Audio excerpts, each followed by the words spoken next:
العلم هو النور الهادي والمفتاح لكل الخير من يرد الله به خيرا.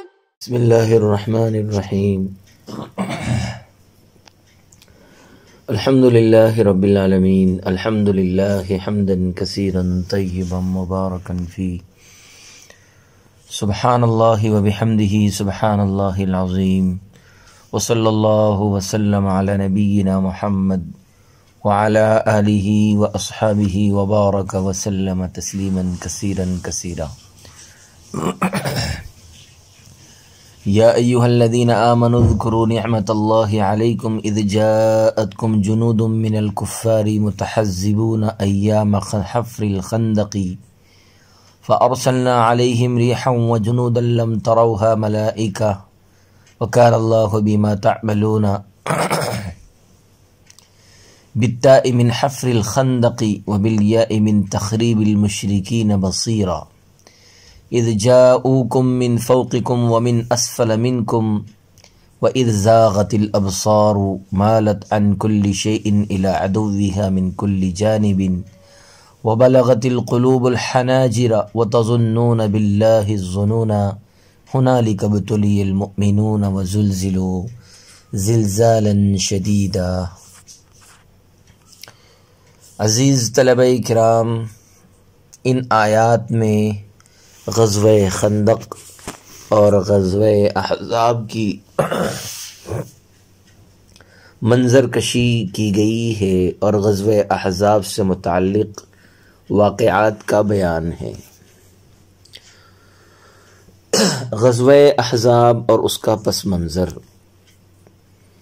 سابقہ آیات میں رسول اللہ صلی اللہ علیہ وسلم کی عظمت شان اور مسلمانوں کو آپ کی مکمل اتباع و اطاعت کی ہدایت تھی۔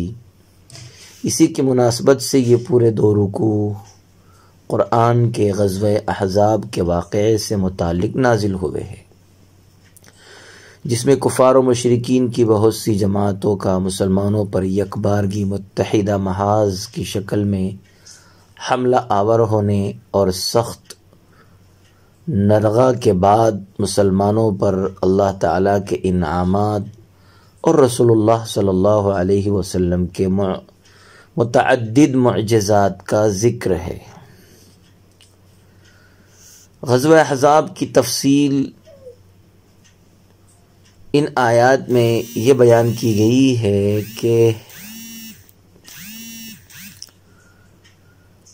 جو شوال سن 4 ہجری یا 5 ہجری مطابق 627 عیسوی میں پیش آیا، امام بخاری کے علاوہ جمہور مؤرخین اور مفسرین کے نزدیک راجح یہ ہے کہ غزوہ احزاب سن 5 ہجری میں واقع ہوا۔ تمام ائمہ مغازی اور علماء تاریخ و سیر کا اسی پر اتفاق ہے۔ حافظ ذہبی اور حافظ ابن قیم فرماتے ہیں یہی قول قابل اعتماد اور صحیح ہے۔ غزوہ احزاب اور اس کا سبب۔ اس غزوے کو غزوہ احزاب اس لیے کہتے ہیں کہ اس غزوے میں تمام اسلام دشمن جماعتیں متحدہ محاذ بنا کر مسلمانوں کے مرکز مدینہ منورہ پر حملہ آور ہوئی تھی۔ احزاب حزبون کی جمع ہے بمعنی گروہ۔ اسی غزوے کو غزوہ خندق بھی کہتے ہیں، اس لیے کہ مسلمانوں نے اپنے بچاؤ کے لیے مدینہ کے اطراف میں حضرت سلمان فارسی کے مشورے سے خندق کھودی تھی تاکہ دشمن مدینہ میں داخل نہ ہو سکے۔ غزوہ احزاب کا باعث اور سبب یہ ہوا کہ رسول اللہ صلی اللہ علیہ وسلم نے یہود کے قبیلہ بنو نذیر کو ان کے مسلسل بدعہدیوں اور آپ صلی اللہ علیہ وسلم کے قتل کی سازش کی وجہ سے جلا وطن کر دیا تھا۔ یہ مدینہ سے نکل کر خیبر میں جا کر آباد ہو گیا تھا۔ یہودی اسلام اور مسلمانوں سے نہایت ہی بغض و عداوت رکھتے تھے، چنانچہ بنو نذیر کے سرکردہ لوگوں کا ایک وفد جو کہ 20 افراد پر مشتمل تھا، ان کے سردار حی بن اخطب کی سرکردگی میں مشرکین مکہ کو آپ صلی اللہ علیہ وسلم سے جنگ کرنے پر آمادہ کرنے کے لیے روانہ ہوا۔ مکہ پہنچ کر قریشی سرداروں سے ملاقات کر کے ان کو مسلمانوں سے جنگ کرنے کے لیے آمادہ کیا۔ قریشی سردار سمجھتے تھے کہ جس طرح مسلمان ہماری بت پرستی کو کفر کہتے ہیں اور اسی لیے ہمارے مذہب کو برا سمجھتے ہیں، یہود کا بھی یہی خیال ہے، تو ان سے موافقت اور اتحاد کی کیا توقع رکھی جائے؟ اس لیے ان لوگوں نے یہود سے سوال کیا کہ آپ لوگ جانتے ہیں کہ ہمارے اور محمد صلی اللہ علیہ وسلم کے درمیان دین و مذہب کا اختلاف ہے اور آپ لوگ اہل کتاب اور اہل علم ہیں، پہلے ہمیں یہ بتلائیے کہ آپ لوگوں کے نزدیک ہمارا دین بہتر ہے یا مسلمانوں کا؟ ان یہودیوں نے اپنے علم اور ضمیر کے بالکل برخلاف ان کو یہ جواب دیا کہ تمہارا دین محمد صلی اللہ علیہ وسلم کے دین سے بہتر ہے۔ اس پر یہ لوگ کچھ مطمئن ہوئے، مگر اس پر بھی یہ طے ہوا کہ آنے والے یہ 20 آدمی اور 50 آدمی قریشی مع سرداروں کے مسجد حرام میں جا کر بیت اللہ کی دیواروں سے سینہ لگا کر اللہ کے سامنے یہ عہد کریں کہ ہم میں سے جب تک ایک فرد بھی زندہ رہے گا محمد صلی اللہ علیہ وسلم کے خلاف جنگ کرتا رہے گا۔ یہ یہودی قریش مکہ سے معاہدہ کرنے کے بعد عرب کے ایک بڑے جنگجو قبیلہ غطفان کے پاس پہنچے اور ان سے کہا کہ ہم اور قریش مکہ اس پر متفق ہو گئے ہیں کہ اس نئے دین اسلام کے پھیلانے والوں کا ایک مرتبہ سب مل کر استیصال کر دیں، آپ لوگ بھی اس پر ہم سے معاہدہ کریں۔ ان کو یہ رشوت بھی پیش کی کہ خیبر میں جس قدر کھجوروں کی پیداوار ہوگی اس کا نصف آپ کو ہر سال دیا کریں گے۔ قبیلہ بنو غطفان کے سردار نے، جو کہ عیینہ بن حصن فزاری تھا، اس پیشکش کو قبول کر لیا اور جنگ میں شریک ہونا منظور کر لیا۔ یہود کے وفد نے پورے جزیرۃ العرب کا ہنگامی دورہ کر کے بنو اسد، قبیلہ اسلم، قبیلہ اشجع اور بنو مرہ اور بنو کنانہ اور فزارہ وغیرہ دیگر قبائل کو بھی آمادہ جنگ کر لیا۔ اس طرح یہ یہود اسلام اور مسلمانوں کے تمام دشمنوں کا متحدہ محاذ بنا کر مدینہ منورہ پر حملہ آور ہونے میں کامیاب ہو گئے۔ حملہ آور اتحادیوں کی تعداد 10 اور 12,000 کے درمیان تھی، ایک روایت میں 15,000 بھی مذکور ہے۔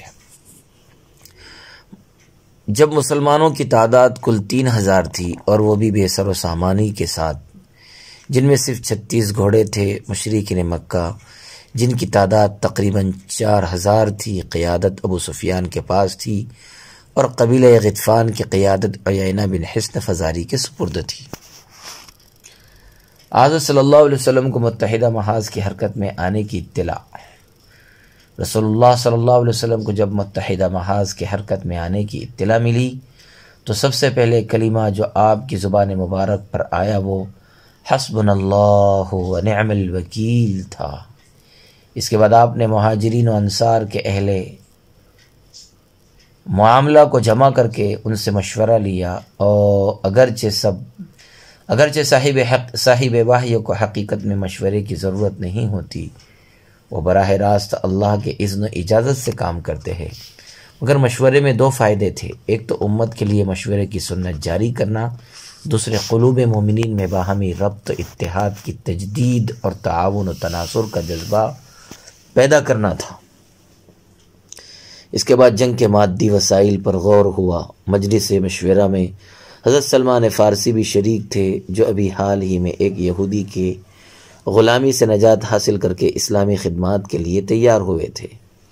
انہوں نے مشورہ دیا کہ ہمارے بلاد فارس کے بادشاہ ایسے حالت میں دشمن کا حملہ روکنے کے لیے خندق کھود کر ان کا راستہ روک دیتے ہیں۔ حضرت صلی اللہ علیہ وسلم نے یہ مشورہ قبول فرما کر خندق کھودنے کا حکم دے دیا اور اپنے دست مبارک سے خندق کے نشانات لگا کر اور نفس بنفیس خود بھی کھدائی کے کام میں شریک ہو گئے۔ خندق کا طول و عرض، یہ خندق جبل الصلاع کے پیچھے اس پورے راستے کی لمبائی پر کھودنا طے ہوا جس سے مدینہ کے شمال کی طرف سے دشمن آ سکتا تھا۔ اس خندق کے طول و عرض کا خط خود رسول اللہ صلی اللہ علیہ وسلم نے کھینچا۔ یہ خندق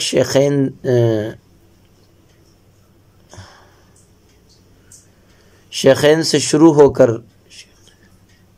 جبل سلع کے مغربی کنارے تک آئی اور بعد میں اس میں اور اضافہ کر کے وادی بطحان اور وادی رانونا کے مقام اتصال تک پہنچا دیا گیا۔ اس خندق کی کل لمبائی 3.5 میل یعنی تقریباً 6 کلومیٹر تھی اور چوڑائی اس قدر کے آسانی سے گھوڑ سوار عبور نہ کر سکے۔ ایک روایت سے معلوم ہوتا ہے کہ چوڑائی 5 گز تھی۔ ابن سعد فرماتے ہیں کہ 6 دن میں خندق کھودنے سے فراغت ہوئی۔ موسیٰ ابن عقبہ فرماتے ہیں کہ 20 دن میں فارغ ہوئے۔ علامہ سمہوی فرماتے ہیں کہ 6 دن کی روایت صحیح ہے، 20 دن حصار کی مدت ہے۔ غزوہ خندق میں شریک مجاہدین کی کل تعداد 3000 بتائی گئی ہے۔ ہر 10 افراد کی جماعت کو بقول بعض مفسرین 40 گز خندق کھودنے کا کام سپرد کیا گیا اور بعض مفسرین نے ہر 10 افراد کو 10 گز سپرد کی گئی تھی، یہ بتایا ہے۔ پہلے قول کے مطابق خندق کی لمبائی 12,000 گز ہوتی ہے، دوسرے قول کے مطابق 3,000 گز ہوتی ہے۔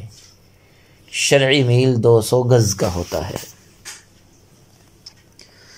غرضے کہ دشمن اس خندق کی وجہ سے مدینہ کے اندر داخل نہ ہو سکا، تاہم مسلمان اس محاصرہ اور دشمن کی الغار سے سخت و خوف زدہ تھے۔